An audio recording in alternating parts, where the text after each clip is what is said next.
ತಂದೆ.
ಯಾರು ನನ್ನ ಏಕಾಗ್ರತೆ ಭಂಗಪಡಿಸದೆ ನೀನು ಯಾರು ತಾಯಿ? ಕುಮಾರ, ನೀನು ಪೂಜಿಸುತ್ತಿರುವ ಸರ್ವಸಾಕ್ಷಿ ಸೂರ್ಯ ದೇವನ ಜ್ವಲಂತ ಪ್ರಭೆಯನ್ನು ನಿನಗೆ ಮೊದಲು ತೋರಿಸಿದ ಸ್ತ್ರೀ ನಾನು ಕಂದ.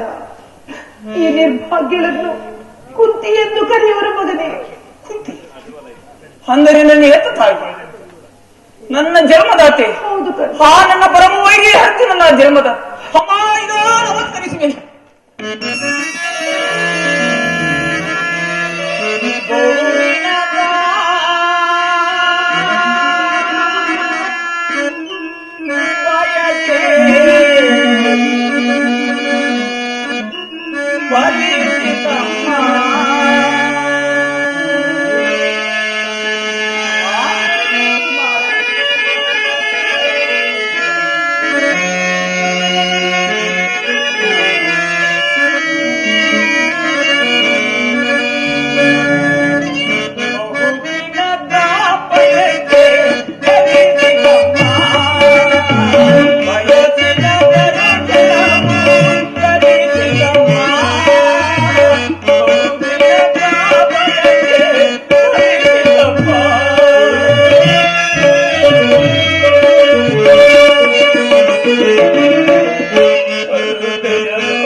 ಎಂತಹ ಕೀರ್ತಿಯಮ್ಮ ನನ್ನದು. ಈ ಪಾಪಿ ಕನ್ನಡ ದೇಹ ಎಂತಹ ಕೀರ್ತಿಯಮ್ಮ. ಅಮ್ಮ, ನಾನು ಹುಟ್ಟಿದ ಕೂಡಲೇ ಗಂಗಾ ನದಿಯಲ್ಲಿ ತೇಲಿಸಾಡಲಿ. ಅಮ್ಮ, ನಾನು ಮಾಡಿದ ಅಪರವಾದರೂ ಏಕಾಗಿ ಅಮ್ಮ, ಇಲ್ಲಿರುವ ಜಲಾಚರ ಪ್ರಾಣಿಗಳು ಈ ಪಾಪಿಯ ದೇಹವನ್ನು ತಿನ್ನದೆ ಬಿಟ್ಟು ಬಿಟ್ಟದೆ ಅಮ್ಮ. ಅಮ್ಮ, ಕಾಡಿನಲ್ಲಿರುವ ಕ್ರೂರ ಮೃಗಗಳು ತಮ್ಮ ತಮ್ಮ ಮರಿಗಳನ್ನು ಎಷ್ಟೋ ಮಮತೆಯಿಂದ ಸಾಗಿಸಲು ಹೀಗಿರುವಾಗ ಎಲ್ಲರೂ ನನ್ನನ್ನು ಸೂತ ನೀಚ ನೀರಪ್ಪದವನೆಂದು ಯಾರಿರುವಾಗ ಅಮ್ಮ, ನೀನು ಅದನ್ನು ಕರ್ಣನು ನೀಚನಲ್ಲ, ಸೂತನಲ್ಲ, ನಾನೆತ್ತ ಮಗನು ಒಂದೇ ಒಂದು ಏತಕಮ್ಮ ಸುಮ್ಮನಾದೆ. ಅಮ್ಮ, ಮಾತನಾಡುತ್ತೇನೆ, ಏತಕ್ಕೆ ಸುಮ್ಮನಾದೆ? ಹೋಗಲಿ, ನೀನು ನನ್ನ ಹೆತ್ತ ತಾಯಿ, ಆ ದೈವಕ್ಕೆ ಸಮಾನ. ನಿನ್ನನ್ನು ದೂಷಿಸಿದರೆ ನಾನು ಪರಮ ಪಾಪಿಯಾಗಿ. ಅಮ್ಮ, ಇಷ್ಟು ದಿನಗಳ ಮೇಲಾದ ಮಗನೆಂಬ ನೆನಪು ಬಂದಿಲ್ಲ. ಈ ಉಪಕಾರದ ಭಾರವನ್ನು ನಾನು ಹೇಗೆ ತೀರಿಸಲಿ ತಾಯಿ, ಹೇಗೆ ತೀರಿಸಲಿ?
ತಿಳಿದಿರಲಿಲ್ಲ.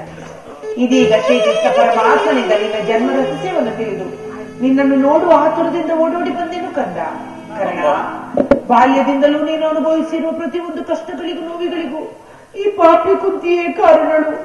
ದಯಮಾಡಿ ನನ್ನನ್ನು ಕ್ಷಮಿಸು ಕಂದ.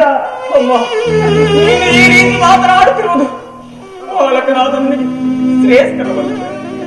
ನಾನು ಹತಭಾಗ್ಯ. ನನ್ನ ಕರ್ಮಕ್ಕೆ ನೀನೇನು ಮಾಡು ಅಮ್ಮ. ನಿನ್ನ ಪಾದ ಪೂಜೆಯನ್ನು ಮಾಡುತ್ತಿರುವ ಆ ಪಾಂಡವರಲ್ಲವೇ ಶುದ್ಧಸಾಲಿ. ಈ ಪಾಪಿ ಕರ್ಣನಿಗೆ ಅಂತಹ ಭಾಗ್ಯ ಎಲ್ಲಿಂದ ಬರಬೇಕು ತಾಯಿ? ಬಿಡಮ್ಮ ಚಿಂತೆ ಕಾರಣ ಅಮ್ಮ. ಇದುವರೆಗೂ ಆದದ್ದು ಆಗಿ ಹೋಯಿತು ಮಗನೇ. ಮುಂದಿನ ದಿನಗಳಲ್ಲಾದರೂ ನಿನ್ನ ಸಹೋದರರೊಡನೆ ಸೇರಿಕೊಂಡು ರಾಜ್ಯಭಾರ ಮಾಡು. ಆ ಕೌರವರೊಡನೆ ಸೇರಿಕೊಂಡು ಪಾಂಡವರಿಗೆ ಕೇಳಲು ಬಯಸಬೇಡ ಕಂದ. ಅಮ್ಮ, ಇದೊಂದು ಮಾತನ್ನು ಬಿಟ್ಟು ಬೇರೆ ಏನಾದರೂ ಕೇಳು ನಡೆಸಿಕೊಡಿದೆ. ನಾನು ಜೀವಿಸಿರುವ ತನಕ ಸ್ವಾಮಿ ದ್ರೋಹವನ್ನು ಕುಮಾರ, ನಾನು ನಿನ್ನ ತಾಯಿ ನಿನ್ನಲ್ಲಿ ಭಿಕ್ಷೆಯನ್ನು ಬೇಡಿಕೊಳ್ಳುತ್ತೇನೆ. ವೈರತ್ವವನ್ನು ಕಳೆ ಕಂದ. ಅಮ್ಮ, ನೀನು ವೀರ ಮಾತೆ, ನೀನೇ ಹೇಳು. ಆ ಬರೆದಾತನು ನನ್ನನ್ನೇ ನಂಬಿ ಯುದ್ಧವನ್ನು ಹೂಡಿರುವಾಗ, ಆ ಕೌರವೇಶ್ವರನ ಕಾರ್ಯಗಳು ನನ್ನಿಂದಲೇ ಸಾರ್ಥಕವಾಗಬೇಕಾಗಿರುವಾಗ ಇಂತಹ ಸಂಬಂಧಗಳನ್ನು ಕಲ್ಪಿಸಿಕೊಂಡು ಕೌರವೇಶ್ವರನ್ನು ತೊರೆದರೆ ಪರಮ ಪಾತಕಿಂತಲೂ ಕಡೆಯಾಗಿದ್ದರು. ಇದರಿಂದ ನನ್ನ ತಂದೆ ತಾತಂದಿರು ನರಕಕ್ಕೆ ಬೀಳದಿದ್ದರೆ ನಾಳೆ ಹುಟ್ಟುವ ಮಕ್ಕಳು ಮೊಮ್ಮಕ್ಕಳು ಕರ್ಣನೂ ಇಂತಹ ನೀಚನೆಂದು ಸ್ಮರಿಸದಿದ್ದರೆ ಇಂಥ ಸನ್ನಿವೇಶದಲ್ಲಿ ನೀನೇ ಹಿತಬೋಧನೆಯನ್ನು ಮಾಡುತ್ತಾಯೇ ಕಂದ. ಅಮ್ಮ, ಪಾಂಡವರು ನಿನ್ನ ಬೆನ್ನ ಹಿಂದೆ ಬಿದ್ದ ಸಹೋದರರಲ್ಲವೇ ಮಗನೇ? ಅವರನ್ನು ರಕ್ಷಿಸಬೇಕಾಗಿರುವುದು ಹಿರಿಯವರಾದ ನಿನ್ನ ಕರ್ತವ್ಯವಲ್ಲವೇ? ನೀವು 6 ಜನ ಸೇರಿ ರಾಜ್ಯಭಾರ ಮಾಡುವುದನ್ನು ಈ ಪಾಪಿ ಕುಂತಿಯು ನೋಡಿ ಸಂತೋಷ ಪಡುವುದು ಹೇಳಬೇಕು.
ಅಮ್ಮ, ಇದುವರೆಗೂ ಆ ಪಾಂಡವರು ಸಹೋದರರೆಂಬ ಭಾವನೆಯೇ ನನಗಿಲ್ಲ.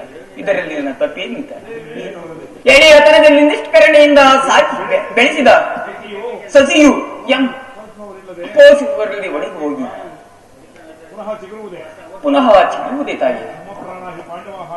ಮಾಮ ಪ್ರಾಣಿ ಪಾಂಡವ ಎಂದು ಶ್ರೀಕೃಷ್ಣ ಪರಮಾತ್ಮನು ಹೇಳಿರುವಾಗ ಆ ಪಾಂಡವರ ಪ್ರಾಣಕ್ಕೆ ಭಯವಿದೆಯಮ್ಮ. ಬಿಡಮ್ಮ ಚಿಂತೆಯನ್ನು. ಕರ್ಣ, ಲೋಕೈಕ ವೀರನಾದ ನೀನು ಆ ದುರ್ಯೋಧನನು ಪಾಂಡವರ ಮೇಲೆ ಇಷ್ಟೊಂದು ದ್ವೇಷವನ್ನಿಟ್ಟಿರುವಾಗ ನಾನು ಭಯಪಡದೆ ಹೇಗಿರಲಿ ಕಂದ? ಹೋಗಿ ಕುಮಾರ, ಯುದ್ಧದಲ್ಲಾದರೂ ಪರಮುಖನಾಗುವುದನೇ.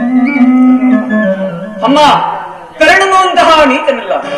ಪೌರುಷವಿರುವವರು ಹೋರಾಡಿ ಆ ನನ್ನ ಸ್ವಾಮಿ ಕೌರಶೃಂಗಾಗಿಯೇ ಮಡಿ ಉಳಿದಿದ್ದು ದೈವ ವಿಚ್ಚೆಯಮ್ಮ. ಅಮ್ಮ, ಆತನಿಗೆ ನನ್ನಲ್ಲಿರುವ ಸ್ನೇಹವನ್ನು ನೀನೇನು ಬಲ್ಲೆ?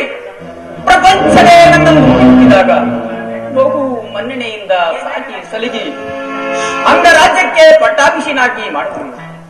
ತನ್ನ ಪ್ರಾಣದ ಪ್ರಾಣದಂತೆ, ಹೃದಯದ ಸಖನಂತೆ ನನ್ನನ್ನೇ ನಂಬಿ ಯುದ್ಧವನ್ನು ಹೂಡಿರುವಾಗ ಆ ಕೌರವೇಶ್ವರನ ಕಾರ್ಯಗಳು ನನ್ನಿಂದಲೇ ಸಾರ್ಥಕವಾಗಬೇಕಾಗಿರುವಾಗ ಇಂತಹ ಸಂಬಂಧಗಳನ್ನು ಕಲ್ಪಿಸಿಕೊಂಡು ಆ ಕೌರವೇಶ್ವರನ್ನು ತೊರೆಯುವುದು ಸರ್ವತಾ ಆಗಲಾರದು. ನಾನು ಪರಮುಖನಾಗಲಾರದು. ಕುಮಾರ, ರಣರಂಗದಲ್ಲಿ ಏನಾದರೂ ನಿನ್ನ ಸಹೋದರರು ಸಿಕ್ಕಿದರೆ ಅವರನ್ನು ಕೊಲ್ಲಬೇಡ ಕಂದ, ಅವರನ್ನು ಉಳಿಸು. ಅಮ್ಮ, ಹಾಗೌದು ಅಮ್ಮ. ಧರ್ಮವೇ ತನ್ನ ಉಚಿರೆಂದು ನಂಬಿರುವ ಆ ಧರ್ಮರಾಯನು ನನ್ನ ಕಣ್ಣೆದಿರಿಗೆ ಬಂದು ನಿಂತರು. ನಾನೆಂದಿಗೂ ಕಣ್ಣೆತ್ತಿಯೂ ಸಹ ಅಮ್ಮ, ಸಾವಿರ ಹಾನಿಯ ಬಲವುಳ್ಳ ರುದ್ರಾಂತ ಸಂಭೂತನಾದ ಭೀಮಸೇನನ್ನು ತನ್ನ ಗದೆಯಿಂದ ನನ್ನನ್ನು ಒಡೆದು ನುಚ್ಚು ನುರಿ ಮಾಡಿದರು. ನಾನೆಂದಿಗೂ ಆತನ ಮೇಲೆ ಕೈ ಮಾಡುವುದು. ಅಮ್ಮ, ಇನ್ನು ತೇಜೋಮೂರ್ತಿಗಳಾದ ನಕುಲ ಸಹದೇವರ ಮೇಲೆ ನಾನೆಂದಿಗೂ ಕೇಡನ್ನು ಬಯಸುವುದಿಲ್ಲ ಜನನಿ. ಆದರೆ ಅಮ್ಮ, ಪಾರ್ಥ ಫಲ್ಗುಣ ಕಿರೀಟಿ ಧನಂಜಯ ಶ್ವೇತವಾಹನ ಭೀಮಂತು ಸರ್ವಸಾಚಿ ಗಾಂಡೀವಿ ವಿಜಯ ಅರ್ಜುನ ಎಂಬ ದಶನಾಮಗಳನ್ನು ಹೊತ್ತು ವಿಜಯ ಪತಾಕೆಯನ್ನು ಹಾರಿಸಿ ಅಹಂಕಾರದಿಂದ ಮೆರೆಯುತ್ತಿರುವ ಆ ನಿನ್ನ ಮಗ ಅರ್ಜುನನ ಮಾತ್ರ ಉಳಿಸಲಾರೆ. ಅರ್ಜುನನ ಮೇಲೆ ಏಕೆ ನಿನಗೆ ಇಷ್ಟೊಂದು ದ್ವೇಷ? ಹೌದು ತಾಯಿ, ಅರ್ಜುನನನ್ನು ಯುದ್ಧ ಮಾಡುವುದನ್ನು ಆ ನನ್ನ ಸ್ವಾಮಿ ಕೌರವೇಶ್ವರನ್ನು ನೋಡಿ ಸಂತೋಷಪಟ್ಟರೆ ಆಗ ನನ್ನ ಜನ್ಮ ಸಾರ್ಥಕವಾಗುವುದು. ಅಮ್ಮ, ಅರ್ಜುನನಿಂದ ನಾನೇ ಮೃತಪಟ್ಟರು, ನನ್ನಿಂದ ಅರ್ಜುನನು ಮೃತಪಟ್ಟರು. ಅಮ್ಮ, ನಿನಗಿಂದ 5 ಮಕ್ಕಳು ಉಳಿದೇ ನೀನೇಕೆ ಚಿಂತಿಸುವೆ? ಭಯವನ್ನು ಬಿಡುತ್ತಾಯಿ. ಹೋಗಲಿ ಮಗನೇ, ಕಡೆಯದಾಗಿ ನನ್ನದೊಂದು ಮಾತನ್ನು ನೆರವೇರಿಸಿಕೊಡುವೆ ಯಾಕಂದ? ಅಮ್ಮ, ಹೇಳ್ತಾಯಿ. ಅದೇನು ಹೇಳ್ತಾಯಿ? ಇದರಿಂದಾದರೂ ಎತ್ತ ತಾಯಿಯ ಋಣವನ್ನು ತೀರಿಸುವೆನು. ಅದೇನು ಹೇಳ್ತಾಯಿ? ಸತ್ಯವಾಗಿಯೂ ನೆರವೇರಿಸಿಕೊಡುವೆನೆಂದು ನೀನು ನನಗೆ ವಚನವಿದೆ. ಈ ಕರ್ಣನು ನಿನ್ನೊಂದು ಮಾತನ್ನು ನಡೆಸಿಕೊಡಲಾರದ ಕಡು ಪಾಪಿ ಎಂದು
ಆಯುಸ್ಸಿದ್ದವರು ಎಲ್ಲಿಯಾದರೂ ಬದುಕಿಕೊಳ್ಳಲಿ, ಹರಿದ ಹುಟ್ಟಿನದೇ ಸಂತೋಷ. ಆದರೆ ನಾಳಿನ ದಿನ ರಣರಂಗದಲ್ಲಿ ನೀನು ದೊಡ್ಡ ಮಾನವ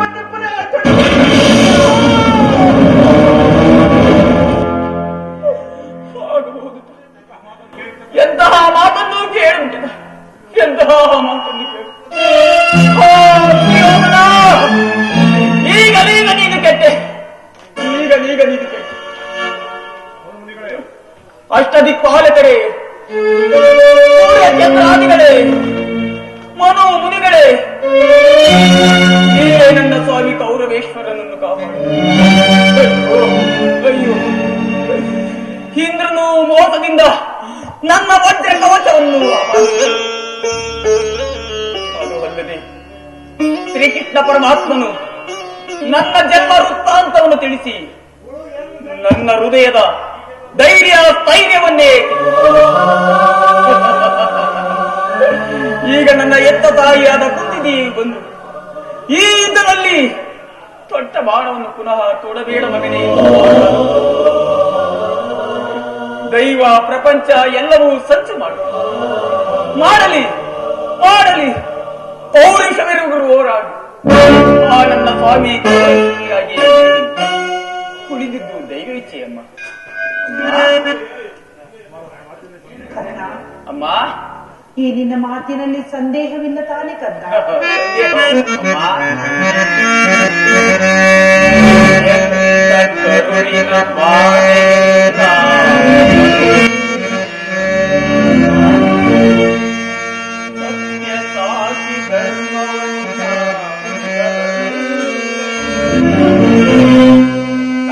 ಕಡೆಯು ಕರ್ಮದಾನಿಗೆ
ಶ್ರೀಕೃಷ್ಣ ಪರಮಾತ್ಮನ ಕುಟಿಲೋಪಾಯವು ಈ ಯುದ್ಧದಲ್ಲಿ ನಮಗಿನ್ನೂ ಜಯವಿಲ್ಲ.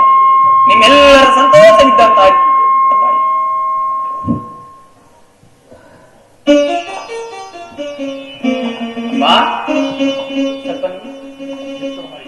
ಹೀಗೆ ಬಾ ಅಮ್ಮ, ನನ್ನದೊಂದು ಮಾತನ್ನು ನಡೆಸಿಕೊಡಬೇಕು. ಅದೇನೆಂದು ಹೇಳು ಕಂದ? ಅಮ್ಮ, ಎತ್ತ ತಾಯಿಯ ಪ್ರಥಮ ದರ್ಶನ ಇದಾಯಿತು, ಬಹುಶಃ ಅಂತಿಮ ದರ್ಶನ ಇದೆ ಎಂದು ಬೇಡ. ಪುನಃ ಇದನ್ನು ನೋಡುವ ಭಾಗ್ಯ ಲಭಿಸುವುದೋ ಇಲ್ಲೋ ಅಮ್ಮ.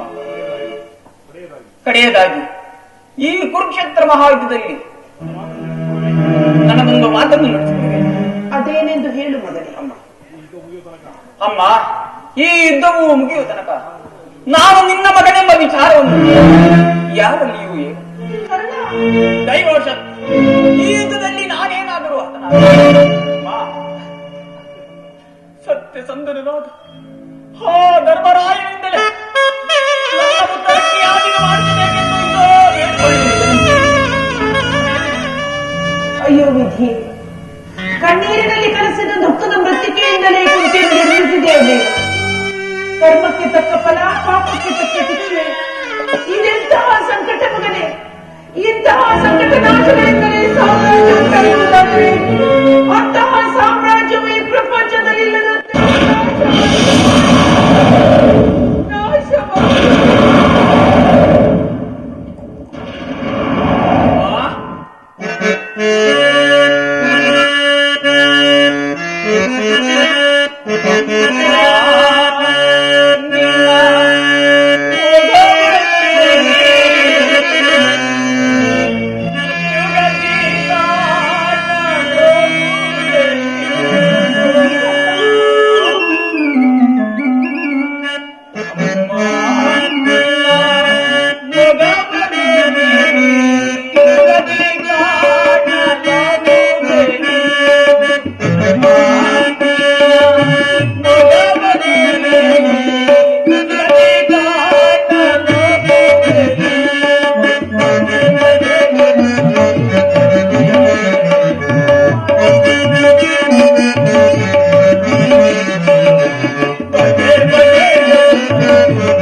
ಪ್ರಪಂಚದಲ್ಲಿ ದೈವಾನುಕೂಲವಿಲ್ಲದೆ ಬದುಕಿದ್ದರೂ ವ್ಯರ್ಥ. ವಿಧಿ ನಿನ್ನ ಲೀಲೆ ಬಹು ಅನನ್ಯವಾದುದು, ಅಪಾರವಾದುದು, ಅಪಾರವಾದುದು.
ಇದೇಕಿಂತಹ ದುಶ್ಶಕುನ ಪ್ರಾತಃಕಾಲದುದೇ ಗೀತವು ಶ್ರುತಿ ತಪ್ಪಿ ಮೃತ್ಯುವಿನ ತೀವ್ರ ಸ್ವರದಂತೆ ಕೇಳಿ ಬರುತ್ತಿರುವುದು.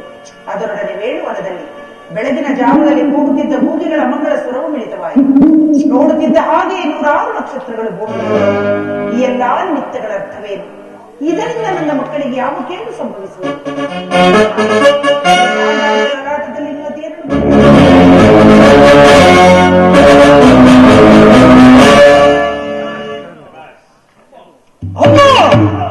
ಯಾರು? ಕುಮಾರ, ನಾನು ನಿನ್ನ ಸಲುವಾಗಿ ಎಷ್ಟೊಂದು ಕಾತರಳಾಗಿರುವೆನು. ರಾತ್ರಿಯೆಲ್ಲವೂ ನಿದ್ರೆ ಇಲ್ಲ. ಬೆಳಗ್ಗೆ ಹೊರೆಯುತ್ತಲೇ ಇದ್ದು ನಿಮಿತ್ತ ಪರಪರೆಗಳು. ನನ್ನ ಸಮೀಪಕ್ಕೆ ಬಾ ಕಂದ. ನನ್ನ ಭದ್ರ ಹಸ್ತದಿಂದ ನಿನ್ನ ಮಸ್ತಕವನ್ನು ಸ್ಪರ್ಶಿಸುವೆ. ಅಮ್ಮ, ಅವರು ಈ ದಿವಸ ಯುದ್ಧಕ್ಕೆ ನನ್ನನ್ನು ಆತುರದ ತಾಯಿ. ಯುದ್ಧ ಇದೆಂತಹ ಕೆಟ್ಟ ಸುದ್ದಿ ಮಗನೇ. ಯುದ್ಧಕ್ಕೆ ಆಹ್ವಾನವನ್ನು ಕೊಟ್ಟವರ ಅಮ್ಮ ಹೇಳ್ತೇವು.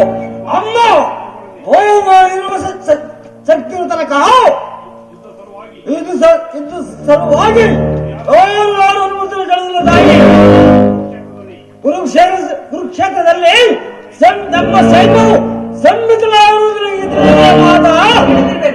ಆದರೆ ಅದು ನಿನ್ನ ಧಾರ್ಮಿಕ ಪ್ರದರ್ಶನ ಪರಮಾವಧಿ ಎಂದು ಪಾಂಡವರನ್ನು ಹೆದರಿಸಲು ನೀನು ಹೂಡಿದ ಆಟವೆಂದು ಭಾವಿಸಿದೆ. ಧರ್ಮ, ನೀತಿ ಮತ್ತು ಮನುಷ್ಯತ್ವಕ್ಕೆ ತಿಲಾಂಜಲಿಯನ್ನು ಕೊಟ್ಟು ಘೋರ ಯುದ್ಧವನ್ನು ಮಾಡುವೆಂದು ಮಾತ್ರ ನಾನು ಹೇಳುವುದಿಲ್ಲ. ಅಮ್ಮ,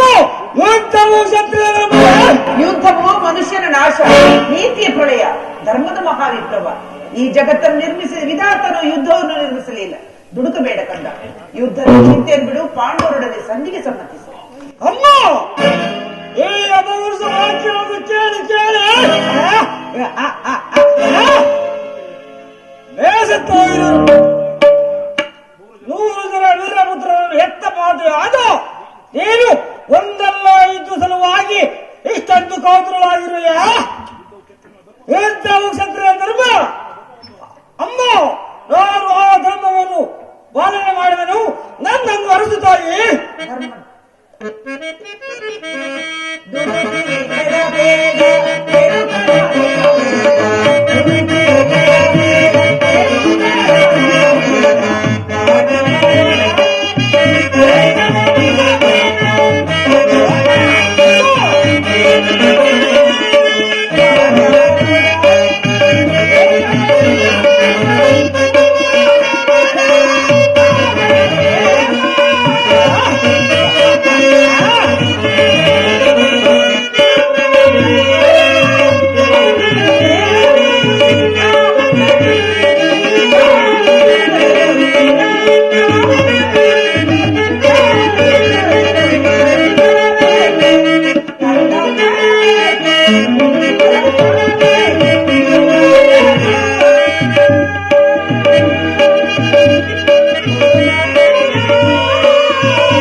ಜನರು ಧರ್ಮದ ಸಲುವಾಗಿ ತನ್ನ ಸರ್ವಸ್ವವನ್ನು ತ್ಯಾಗ ಮಾಡಿ ಆತ್ಮವನ್ನು ಬಲಿಗೊಡುವರು. ಧರ್ಮವು ತ್ಯಾಗದ ಪವಿತ್ರ ಸ್ಥಾನ, ಲೋಭದ ಜೀವಂತ ನರಕವಲ್ಲ. ನೀನು ಲೋಭಿಗಸ್ತರಾಗಿ ಪಾಂಡವರನ್ನು ನಾನು ಆ ರೀತಿಯಲ್ಲಿ ಹಿಂಸಿಸಿದೆ. ತುಂಬಿದ ರಾಜಸಭೆಯಲ್ಲಿ ದ್ರೌಪದಿಯ ಮಾನಭಂಗಕ್ಕೆ ಪ್ರಯತ್ನಿಸಿದೆ. ನಿನ್ನಂತಹ ನೀಚನು ಧೂರ್ತನು ಧರ್ಮದ ರಹಸ್ಯವನ್ನು ತಿಳಿಯುವುದಾದರೂ ಹೀಗೆ. ಅದನ್ನು ತಿಳಿಯುವ ಇಚ್ಛೆನ್ನಿಗಿದ್ದರೆ ಯುದ್ಧದ ಚಿಂತೆಯನ್ನು ಬಿಡು, ಪಾಂಡವರೊಡನೆ ಸಂಧಿಗೆ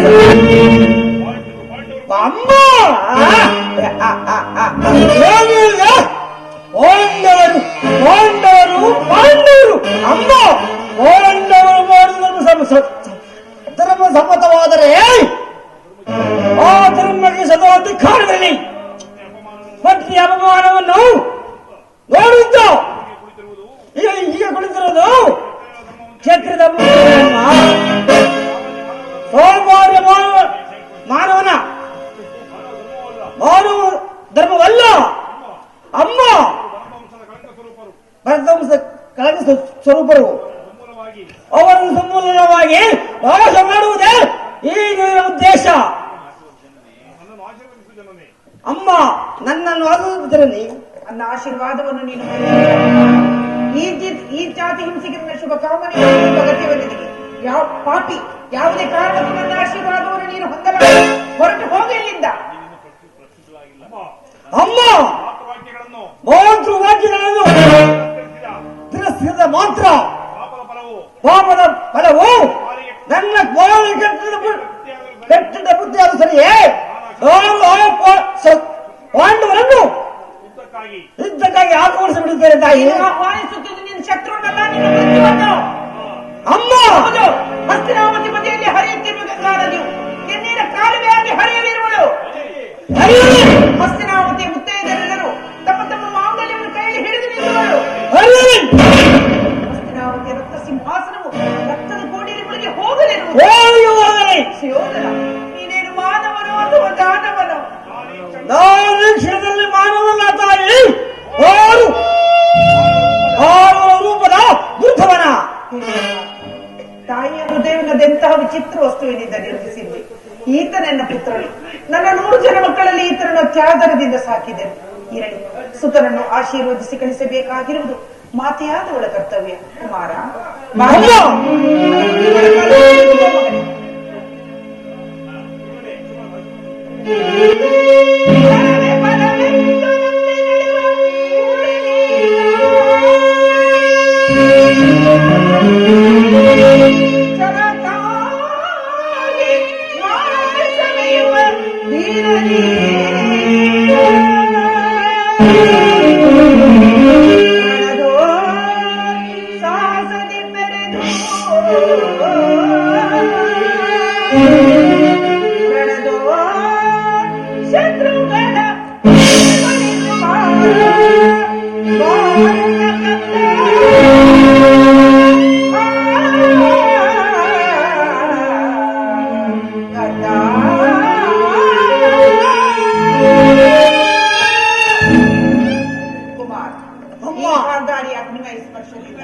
ಹುಲ್ಲು ಕಡ್ಡಿಯ ಕೊಡುವ ಇದು ಕಿತ್ತಲು ಕಠಿಣವಾಗುವುದು. ಹೋಗು ಮಗನೇ, ರಣರಂಗದಲ್ಲಿ ಹೋರಾಡಿದರೆ ಚಾಲಿಯಾಗಿ ಯಾರಲ್ಲಿ ಧರ್ಮವಿರುತ್ತವಾಗಲಿ. ಯಥೋ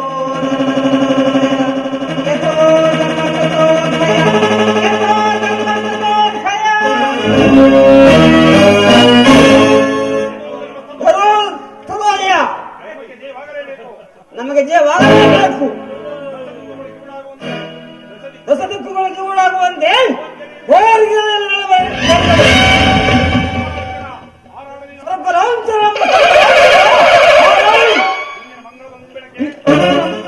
ಮಂಗಳ ಬೆಳಗ್ಗೆ